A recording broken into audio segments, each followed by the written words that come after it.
Do you know what the world's longest hatred is? The most widespread, intense, and irrational hatred? It's anti-Semitism, Jew hatred. A hatred that's been around now for more than 2,000 years. A hatred that's alive and well today.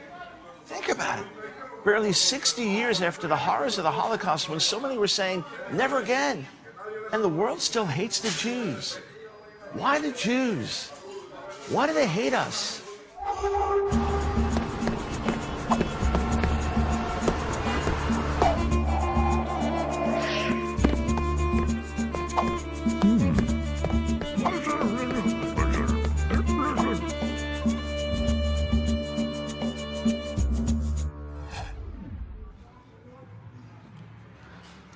Listen to this statement that was written almost 2,500 years ago.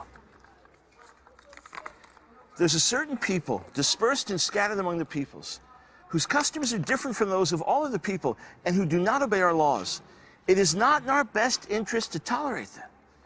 Who is this certain people with different customs, this people that doesn't obey international law, this people that shouldn't be tolerated? It's the Jews. 2,500 years ago in the ancient kingdom of Persia, whose capital is in today's Iran. People were singling out the Jews, accusing them of being dangerous. Why the Jews? What makes us so dangerous?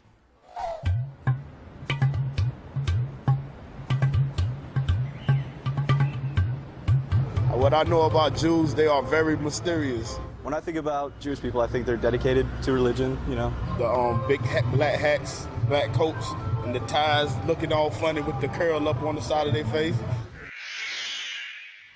According to the Catholic scholar Edward Flannery, anti-Semitism is the longest and deepest hatred of human history. What other hatred has endured some 23 centuries and survived a genocide of 6 million of its victims in its 23rd century of existence, only to find itself still intact and rich in potential for many years of life. Today, levels of anti-Semitism worldwide are as high as they were immediately before the Holocaust, and the president of Iran has openly called for the destruction of Israel, yet he's invited in and welcomed by the UN. How can this be? But it's not just the president of Iran who has it in for the Jews. Anti-Semitism is all over the world and all over the internet. Check out JewWatch.com. This site became infamous in April of 2004 when a Google search for the word Jew yielded JewWatch.com as its very first hit. This website claims to be the internet's largest scholarly collection of articles on Jewish history. It boasts 637 million pages. Here's some of the links you'll find on the homepage. Zionist leaders make their plans against mankind. Zionist-occupied governments. Jewish assassins. Jewish terrorists. Jewish communist rulers and killers. Jewish genocides today and yesterday. Jewish supremacist lists and the associations they dominate. Yes, the evil Jews seem to be everywhere. How about radioislam.org? It's now available in 22 languages. Here's some of what you'll find on the website. There's a collection of 1,000 quotes by and about the Jews entitled, Know Your Enemy. The first quote comes from Voltaire in the 18th century. Why are the Jews hated? It is the inevitable result of their laws. They either have to conquer everybody or be hated by the whole human race. Another page asks, did 6 million really die? One of many pages there denying the Holocaust. If you search radioislam.org for the word money, you'll find quotes like this from Israel's Ariel Sharon. We, the Jewish people, control America, and the Americans know it. Yes, it's those terrible, damnable Jews. I mean, we seem to control everything and be responsible for all the problems in the world today. Here's a Christian website from Australia. It blasts this headline, America's rulers, are they all Jews? Is this like the Jewish administration of Hitler's Germany?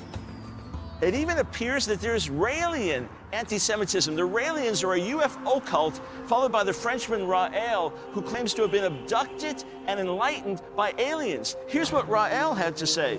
Israel is engaged in state terrorism, and a small handful of the millions of American Jews are holding the rest of the 250 million Americans hostage. Even the Raelians are anti-Semitic. Do you know how irrational anti-Semitism is? When the Black Plague decimated Europe in the Middle Ages, Jews were accused of starting the plague by poisoning the wells with a concoction made of lizards, spiders, and the hearts of Christians mixed together with the sacred elements of the Lord's Supper. Thousands of Jews were slaughtered because of this rumor. In 1215, at the Fourth Lateran Council, the Catholic Church declared that the elements of communion literally became the body and blood of Jesus. Jews were accused of stealing and torturing communion wafers. Whole Jewish communities were burned at the stake because of this lie. In the Muslim world today, it's still believed that every year at the time of Passover, Jews kidnap an innocent victim and use his blood to make Passover matzah, unleavened bread. There are even Islamic TV shows that are devoted to spreading this lie. And the Muslim world takes very seriously the protocols of the elders of Zion. This is a notorious forged document from the 1800s. It claims that there's a secret group of Jewish leaders ready to take over the whole world and bring the world into subjection to the Hindu god, Vishnu. What in the world is behind anti-Semitism?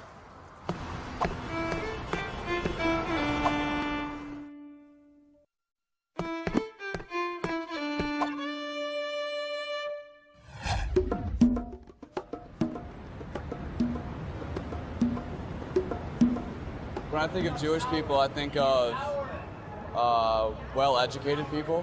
Well, the first thought that comes to my mind, I think of Jewish people is jewelry store. Jewelry store and businesses. First thing I think of a Jewish community is religion. They are pretty tight together. I think of my family, my friends. I think of the central core of my life. To me, I think religion. I think strong religious background. I would say a tight community because they seem to uphold their traditions. With all the struggles and everything they've been through, they're still here, you know. Can't eliminate us. Think about it. There's no hatred as widespread and universal as anti-Semitism. It can be traced back to the Greco-Roman world 300 years before the time of Jesus. It can be found among some of the great leaders in church history, including popes and crusaders, men like Martin Luther, who actually wrote that Jewish synagogues should be set on fire and rabbis forbidden to teach under penalty of death. Anti-Semitism is found in Islam and fascism and communism. In fact, intense anti-Semitism is about the only thing that Muslim terrorists Adolf Hitler and Joseph Stalin all have in common. Anti-Semitism is found among white supremacists and black supremacists. Anti-Semitism is rampant on the university campuses. Recently, British academics voted to boycott all Israeli universities. Anti-Semitism is rampant in the world press, including the BBC. Best-selling books have been written in Japan, blaming problems in the Japanese economy on the Jews, even though most Japanese have never even met a Jew. Even the car designer, Henry Ford, was an anti-Semite. In fact, Adolf Hitler read and admired the writings of Henry Ford, the international Jew, the world's foremost problem. Hitler based parts of Mein Kampf on the writings of Henry Ford. Jews have been accused of controlling the Vatican, controlling the pornography industry, controlling the Masons, spreading AIDS. And more than one New York City cab driver has explained to me that it was Jews who were behind the 9/11 terrorist attacks. So how do we explain the phenomenon of anti-Semitism? Some scholars claim it can all be traced back to Christianity, since the charge that the Jews killed Jesus, making them guilty of deicide, killing God, so permeated Western culture that it explains all the various manifestations of anti-Semitism. But there's some serious problems with this theory. First, how does it explain pre-Christian anti-Semitism? And second, can Christian anti-Semitism really explain the ongoing intensity of Islamic anti-Semitism? And what of the fact that there's Christian philo-Semitism, love for the Jews? The Israeli government recognizes the best friends it has in the world are Bible-believing Christians. Well, then there's the scapegoat theory. Bad things happened, someone has to take the blame, so the Jews get blamed. But that begs the question, rather than answers the question, why do the Jews always get blamed? A better answer is that it's the Jewish religion, because Judaism causes Jews to be separate, to stand out, to be different, and people attack what they don't understand. The problem with this is that Jews still get persecuted and hated, even when they're secular. It's often been said that in Nazi Germany, the German Jews were more German than Jewish, and still they were persecuted. Nazis even killed people who were 1/4 Jewish, meaning just one grandparent who was Jewish. In fact, Jews who converted to Christianity were still murdered by the Nazis. And the modern state of Israel is far more secular than it is religious, and yet it's hated by the whole world. And why haven't Muslims been universally persecuted for being different? Well, another answer is, hey, the reason for anti-Semitism is that Jews deserve it. In other words, they're bad people. There was actually a Pakistani cab driver that explained this to me. The Jews are just getting what they deserve. The problem with this is that Jews are often the most moral and ethical people in a society, and there are plenty of bad and rotten Gentiles.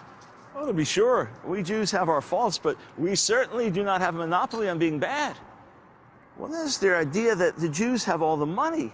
And that's why they're hated. There's even a website that claims that Bill Gates is a secret Jew.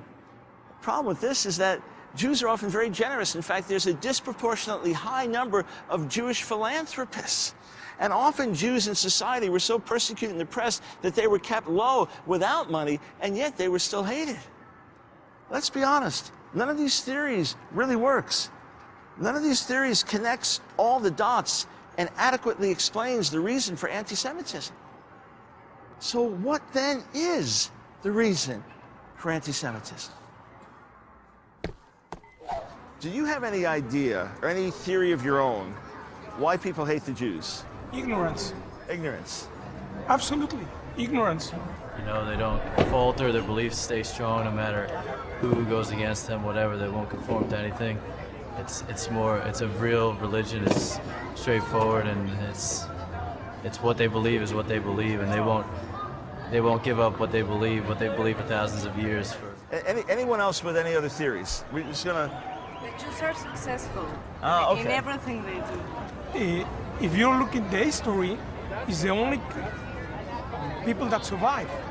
You know, the Romans disappeared, the Egyptians disappeared, the Greeks disappeared, but the Jewish people is still there. Mm-hmm. You know, because I think that Judaism is not a religion, it's like a way of life. Mm-hmm. The idea I have is maybe because they're a minority, that always the majority can, like, isolate them. And yeah, so I mean, any minority can get persecuted. That's also makes sense.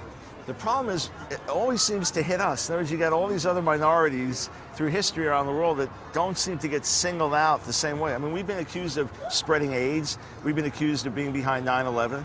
We've been accused of controlling the Vatican.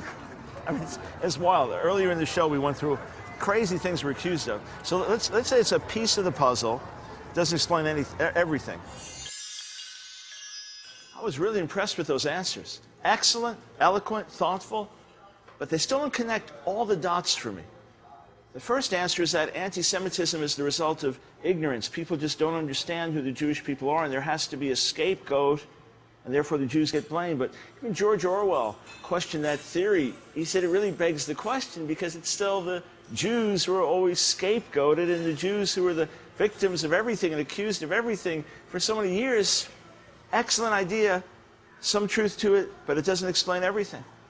Then another answer, an excellent answer, it's because the Jews are so successful. People are jealous, they're envious, and Jews have a lot of money and control in the society.